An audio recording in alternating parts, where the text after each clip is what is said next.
Di po nililibing sa ilalim ng lupa ang mga cellphone ng mga dalaga at binata. By the way po, pinayagan na sila this year mag-cellphone. Nung nagkaroon ng kaso, dati po kasi pili lang ang pwede magka-cellphone. At hindi po ganito ang itsura ng aming HOA.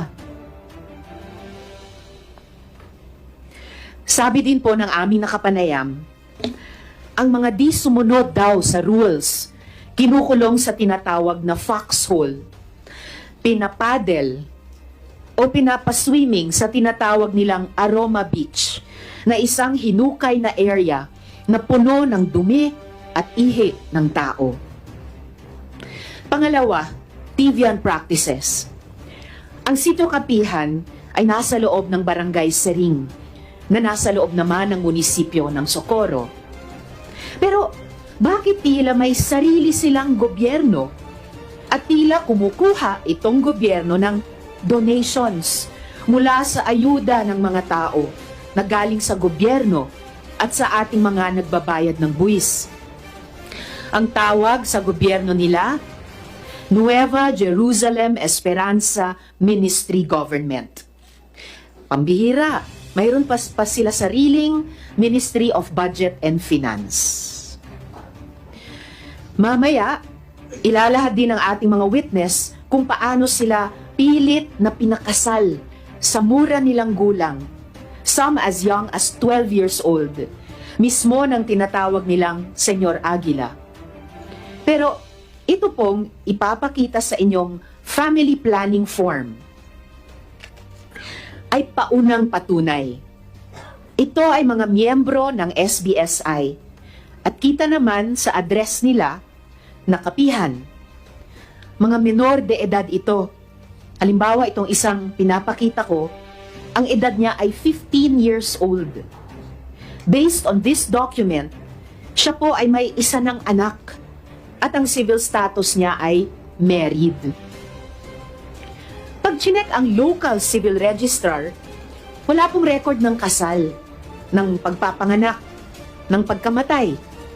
Dahil po ang Nueva Jerusalem Esperanza Ministry Government ang nag-i-issue din ng birth certificate, marriage certificate, at death certificate. Nabalitaan ko din po na pwersadong pinatigil ang mga bata sa pag-aaral.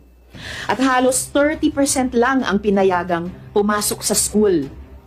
Sino ang mga 30% na ito?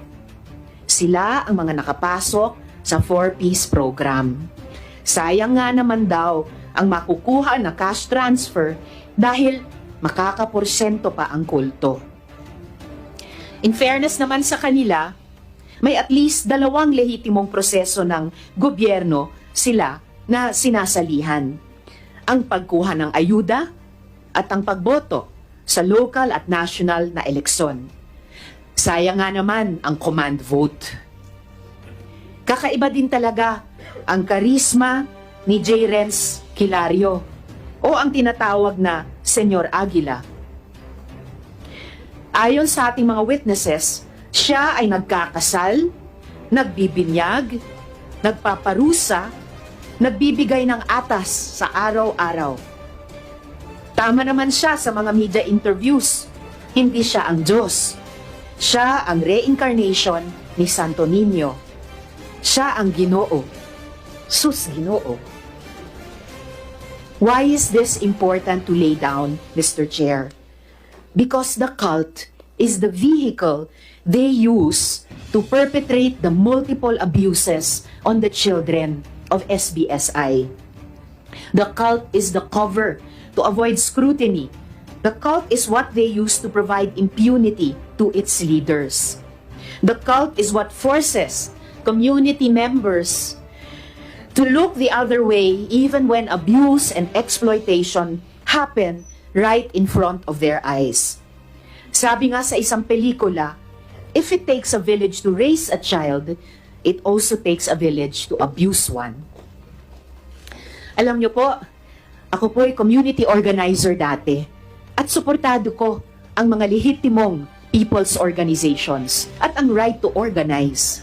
But when organizations are used to abuse children, when they are used to avoid the loss of the land. We need to take action. Ako po'y nagpapasalamat sa mga ahensya ng gobyerno na mabilis na nagresponde, lalo na ang DOJ, including the IACAT and the Bureau of Immigration at ang DSWD.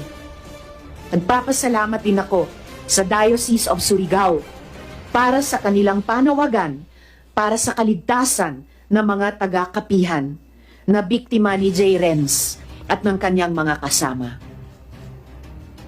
Sa mga residente ng kapihan at miyembro ng SBSI, wala po kami balak na tanggalan kayo ng tahanan at ng komunidad. Ang gusto namin ay mapanagot ang mga may sala. At pag managot ang may sala, mapoprotektahan ang inyong mga anak. Mababalik sila sa pag-aaral at buong-buo ang inyong mga assistants mula sa gobyerno. Nagpayaman ang mga may sala habang kayo ay naghirap.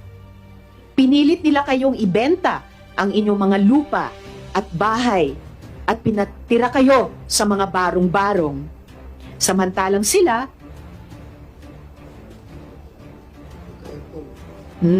hindi nila binenta ang kanilang mga ari-arian. Saktuhon nato ang sayo. Dili mo na mo pasagdan. Salamat kaayo, Mr.